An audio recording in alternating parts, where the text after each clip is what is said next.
चलो चेक करो question number 12। यहां पे आपको क्या कह रहा है, चेक करना और समझने करना कोशिश।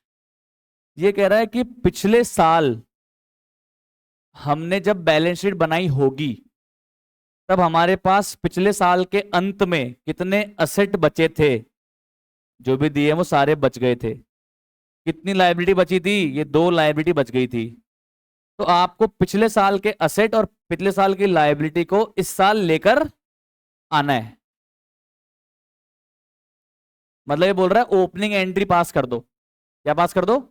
ओपनिंग एंट्री पास कर दो। वापस सुनो, देखो इधर 2 मिनट स्क्रीन पे देखो, समझ में आएगा लॉजिक क्या है।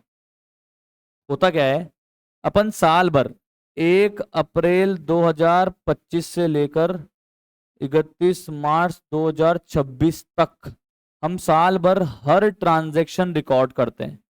एक्सपेंस भी रिकॉर्ड करते हैं, इनकम भी रिकॉर्ड करते हैं, असेट के ट्रांजैक्शन भी रिकॉर्ड करते हैं, लायबिलिटी के भी और कैपिटल के भी। साल भर का एक्सपेंस रिकॉर्ड करते हैं, साल भर एक्सपेंस को डेबिट करते हैं, साल भर इनकम को क्रेडिट करते हैं। फिर ईयर के एंड पे ये एक्सपेंस और इनकम के बैलेंस तो हम बताओ कहां पे ट्रांसफर करके मार देते हैं, या तो ट्रेडिंग में या फिर P&L में। सिखा दिया मैंने आपको, ये बेसिक बताया था आपको, यस और नो। तो एक्सपेंस इनकम तो खत्म हो जाते हैं। फिर बचे कुचे असेट, बची कुची लायबिलिटी और बची कुची कैपिटल हम कहां दिखा देते हैं? बैलेंस शीट में। ईयर एंड के बचे कुचे असेट यानी क्लोजिंग असेट, क्लोजिंग लायबिलिटी और क्लोजिंग कैपिटल कहां दिखाते हैं? बैलेंस शीट में। और अकाउंट्स बंद कर देते हैं, बुक्स बंद कर देते हैं। Okay, clear? मतलब हर साल आप तो ये मान लो हर साल नया रजिस्टर लाते हैं। अब ये इस साल का रजिस्टर खत्म हो गया, बुक्स बंद हो गई, ये रजिस्टर को फेंक दिया, मतलब साइड में रख दिया। अब अगला साल आया, अब अगला साल आया साहब 1 अप्रैल 2026 से लेकर 31 मार्च 2027।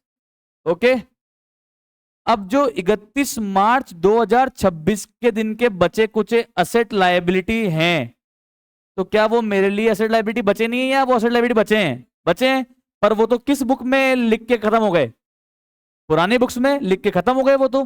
पर वो बैलेंस मुझे अब इस नई बुक्स में लाना पड़ेगा।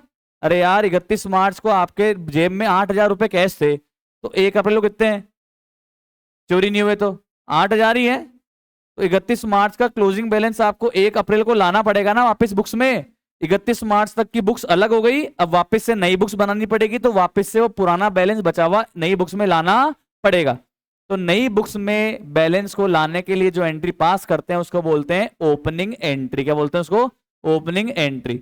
इस ओपनिंग एंट्री में तुम क्या करते हैं, जितने भी लास्ट ईयर के बचे कुछ असेट थे ना, उसको नई साल की नई बुक्स में डेबिट कर देते हैं, क्योंकि एसेट का बैलेंस क्या होता है? डेबिट ही होता है। लायबिलिटी को क्रेडिट कर देते हैं, और बचा कुचा क्या आता है? कैपिटल को भी क्रेडिट कर देते हैं। क्या ये कोई ट्रांजैक्शन है क्या, या बैलेंस ट्रांसफर करके लेके आए हैं? पिछले साल की किताबों से इस साल बैलेंस ट्रांसफर करके लेकर आए हैं। समझ में आया? क्या कौन सी एंट्री पास करके? ओपनिंग एंट्री पास करके। बताओ क्या एंट्री करनी है? पिछले साल के बचे कुछ एसेट को डेबिट कर दो, लायबिलिटी को क्रेडिट कर दो और कैपिटल को भी क्रेडिट कर दो। Easy hard? भयंकर इजी है। चलो अब बताओ, अपने क्वेश्चन 12 में पिछले साल कौन कौन से असेट बाकी थे? Sir cash, bank, stock, furniture, debtor में कौन सा डेटर? एक्स, वाई और जेड। और लायबिलिटी लोन फ्रॉम विकास और क्रेडिटर। क्रेडिटर में कौन कौन से? ए और बी। तो अपन क्या करेंगे, सारे असेट को अपनी नई साल की नई बुक्स में भी लेकर आएंगे, सारी लायबिलिटी को नई साल की नई बुक्स में भी लेकर आएंगे, और कैपिटल को भी लेकर आएंगे। तो सर क्या एंट्री पास करेंगे? सर देखो एंट्री क्या होगी, तय करना। अच्छा, पहली बात तो ये ओपनिंग एंट्री किस डेट पर होगी? ईयर एंड पे होगी या ओपनिंग डेट पे होगी? लॉजिक बताओ, ओपनिंग एंट्री किस दिन को पास करोगे? ओपनिंग दिन को पास करेंगे, 1 अप्रैल 2026। सारे असेट लिखो, कौन कौन से लेकर आ रहे हैं। Cash account debit, bank account debit.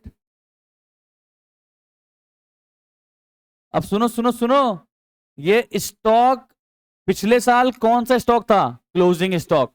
इस साल ये स्टॉक कौन सा स्टॉक हो गया, opening stock. Opening stock account debit, furniture account debit,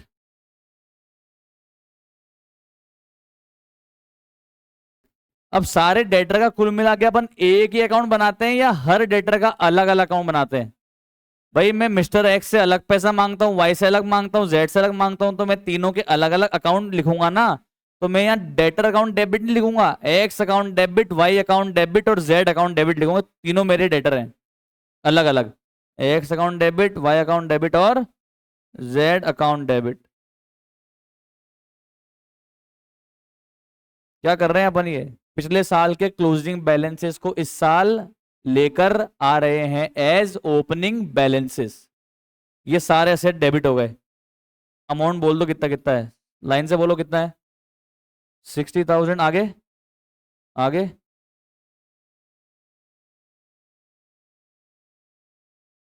1,50,000। आगे 14।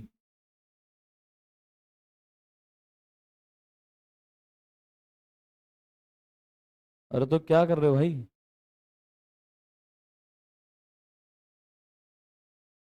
नहीं मैम, 1,45,000 नहीं लिख सकते ना, अलग अलग लिख रहे हैं ना अपन तो, एक्स का अलग, वाई का अलग, जेड का अलग। 35, 50,000 और 60,000। ठीक है, लिख दिया, सारे सेट डेबिट कर दिए। अब सारी लाइबिलिटीज को क्रेडिट कर देंगे to loan from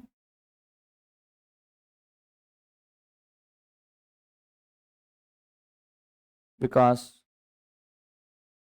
to creditor नहीं लिखूंगा, क्रेडिटर में अलग अलग नाम पता है ना, तो 2A और 2B अलग अलग लिखूंगा, 2A और 2B। और जो बच जाएगा वो किस में आ जाएगा, फाइनली कैपिटल में आ जाएगा। वो तो बचपन से पढ़ा ही है ना अपन ने, asset minus liability is equal to capital. तो पहले बताओ लोन फ्रॉम विकास कितना है, 60,000। ए का है 22,500, बी का है 30,000। और अब आप क्या करो, असेट के बैलेंस में से लाइबिलिटी माइनस कर दो, बताओ कितना आएगा कैपिटल। 3,25,500। ये आ गया balancing figure, B/F। Balancing figure कैसे निकाला, असेट में से गई लाइबिलिटी, ये बच गया लास्ट में। बताओ आया कि नहीं आया, आया क्या। कौन सी एंट्री है ये, ओपनिंग एंट्री है। ये कोई एक्चुअल में ट्रांजैक्शन हुआ है क्या, नहीं। पिछले साल के बैलेंसेस इस साल ट्रांसफर करके लेकर आ रहे हैं, समझ में आ गया। तो ये ट्रांसफर एंट्री है, ये कोई ट्रांजैक्शन की एक्चुअल एंट्री नहीं है। ये कोई थोड़ा ना हमको एसेट थोड़ा ना नए खरीद के लेकर आए हैं, जो बचे थे वो बुक्स में लेकर आए हैं अभी इस साल। तो पिछले साल की बुक्स बंद हो गई, अब इस साल की बुक्स शुरू होगी, तो बचे हुए बैलेंस तो लाएंगे ना।